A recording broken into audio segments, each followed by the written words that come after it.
you heard me. Yeah, we always did. I think that I've now, at 63 years old, suddenly owned that. To ask Sarah Ferguson. As for Andrew, he will keep the title of Prince since he is the son of the late Queen Elizabeth II. Activities that may or may not have been going on at Sandringham while hosting this party.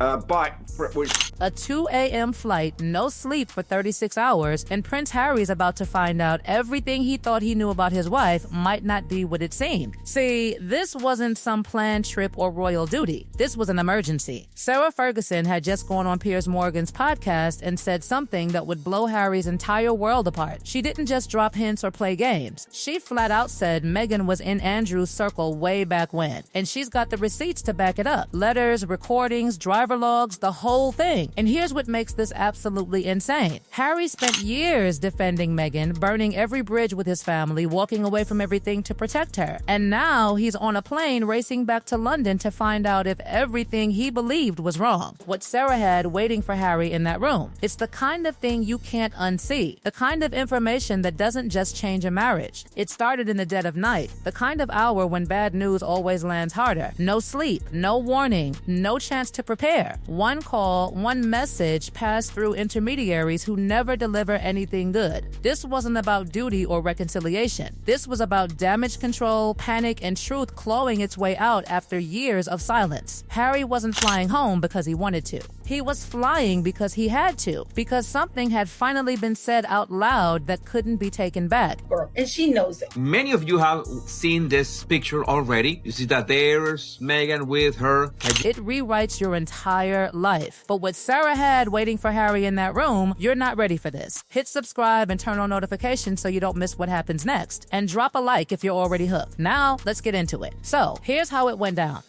The call came late the night before. And get this, it wasn't even Sarah calling directly. It was someone from the palace, an intermediary, someone whose job is basically to deliver messages nobody wants to hear. And they didn't waste time with pleasantries. They got straight to it. Sarah's got materials that tie Meghan to Andrew's boat circles back in the day, and she's planning to go public with all of it, unless you come to London and deal with this heading. Now, think about the irony here for a second. That irony was brutal. This same institution Harry had torn apart in public was now the only channel left to warn him. No PR cushioning, no gentle framing, just a blunt message: come now or this explodes without you. And it wasn't vague, it wasn't rumor. It was detailed enough to scare people who don't scare easily. Seemed far-fetched.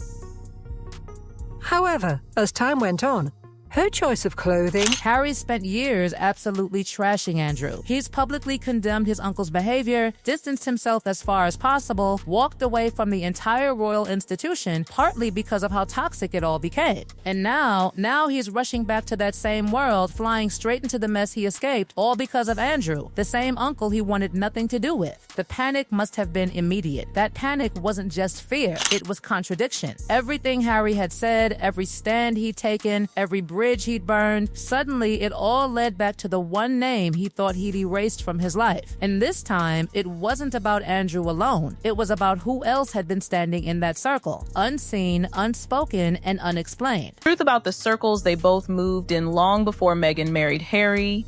And most importantly, the truth about what... Listen, Harry spent that entire flight bouncing between disbelief and dread. He's glued to his phone, scrolling through encrypted messages from palace insiders who were feeding him information in real time. Some of it he'd heard whispers about before. At 30,000 feet with nowhere to run, the whispers turned into sentences. Sentences turned into timelines. Timelines turned into something much darker. Messages kept coming, not from enemies, from people who've known him his entire life. People who had nothing to gain by lying now. We're talking about timelines, about meetings, about connections that happened years before he even met Meghan. That's when it stopped being uncomfortable and started being devastating. Because this wasn't about some forgotten encounter. This was about years, patterns, overlaps, the kind of details that don't disappear when you try to ignore them. Harry couldn't call his wife, couldn't confront her, couldn't even breathe properly. Every message rewrote another chapter of his life. Every defense he'd ever made started collapsing under the weight of new context. And then it crossed crossed a line that couldn't be uncrossed. Meghan had secrets, big ones. Secrets that didn't just threaten a reputation. Secrets that threatened the foundation of everything Harry had sacrificed for. Sarah Ferguson hadn't spoken casually. She hadn't slipped. She had chosen her moment. Years of silence ended in one calculated decision. Sitting across from Piers Morgan, she said exactly what she meant to say, and she meant for it to land like a bomb. She claimed she had proof. Letters with handwriting, audio recordings, driver logs, names, dates, not impressions, not memories, materials. And Harry was flying straight into it. When Sarah decided to speak, she didn't aim small. She didn't just target one person.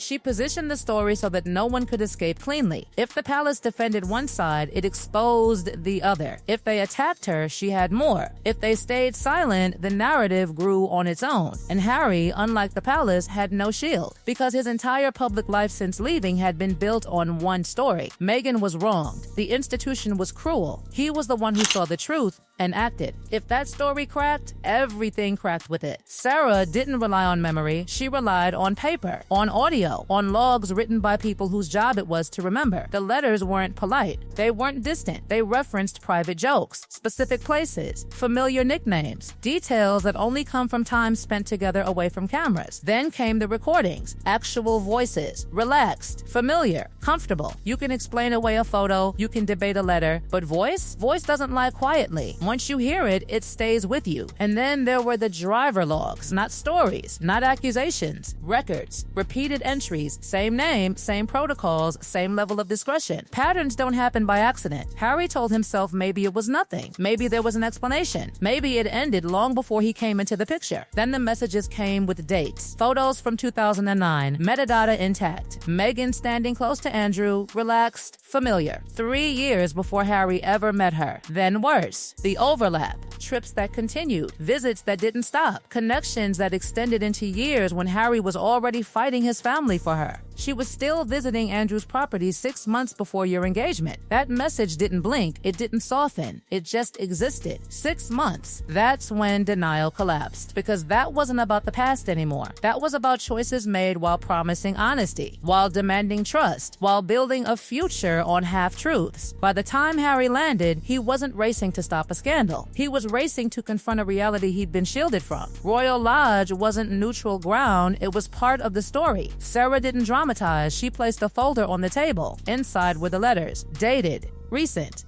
unmistakable. Then the recordings, Meghan's voice, clear, comfortable, familiar. Then the logs, originals, page after page, trips during his relationship, during introductions, during public appearances. Sarah finally spoke plainly. She told him Andrew wouldn't protect him. The palace wouldn't warn him, and Meghan never intended to tell him. Harry asked for copies. Sarah refused. Leverage. He left without answers, but with certainty. Whatever he thought he'd married wasn't what he defended. The media exploded the moment he landed. Why was he alone? Why wasn't Meghan there? Speculation became obsession. And while the world argued, Harry already knew the worst part. The book was coming. Not an interview, not a rumor, a permanent record, a timeline, cross-referenced, documented, something that wouldn't fade. And the hardest truth wasn't about Andrew, it was that Harry had built his entire post-royal identity on defending a story that may never have been complete. Now he had no clean choice. Defend her and risk being exposed as complicit or blind. Admit the truth and destroy everything he stood for. Stay silent and let Sarah's version become history.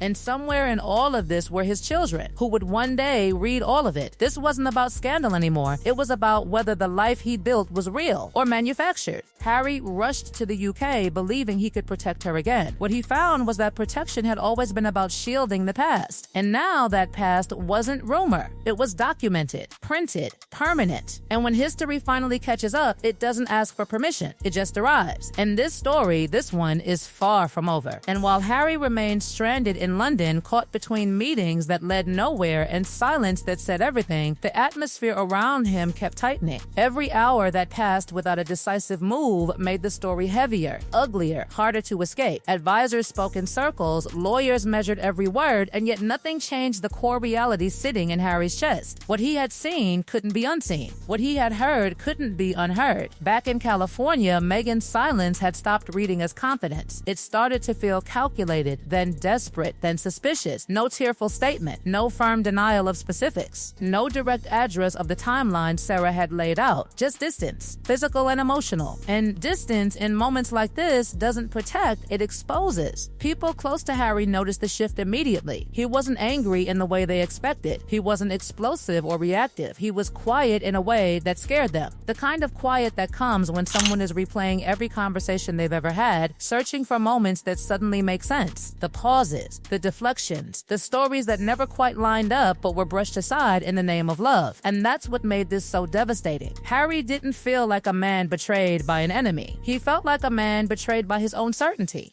by his belief that he had seen clearly when others hadn't, that he had been smarter, braver, more honest than the institution he rejected. Now he was forced to consider the possibility that the people he accused of hiding things may have been reacting to something real all along. The palace, watching from a careful distance, didn't rush to defend anyone. That silence wasn't accidental. It was strategic, because this time the damage wasn't coming from tabloids or anonymous sources. It was coming from someone who had lived inside those walls for decades, someone who understood exactly how stories unravel when documents start speaking louder than people. And Sarah Ferguson knew it. Every leaked excerpt, every confirmed detail, every carefully timed reveal pushed Harry further into a corner he couldn't escape without losing something fundamental. His marriage, his credibility, his identity, maybe all three. The cruelest part was timing. Harry had already given everything: his role, his home, his relationships, his reputation, all in defense of a narrative that now looked fragile at best, deceptive at worst. There was no rewind button, no clean exit, only consequences waiting to land. As days passed, one truth became impossible to ignore. This wasn't a crisis that could be managed. It was a reckoning that had been delayed for years and finally arrived with receipts. And no matter what Harry chose next, the version of his life he believed in was already gone, and was already gone, and was already gone, and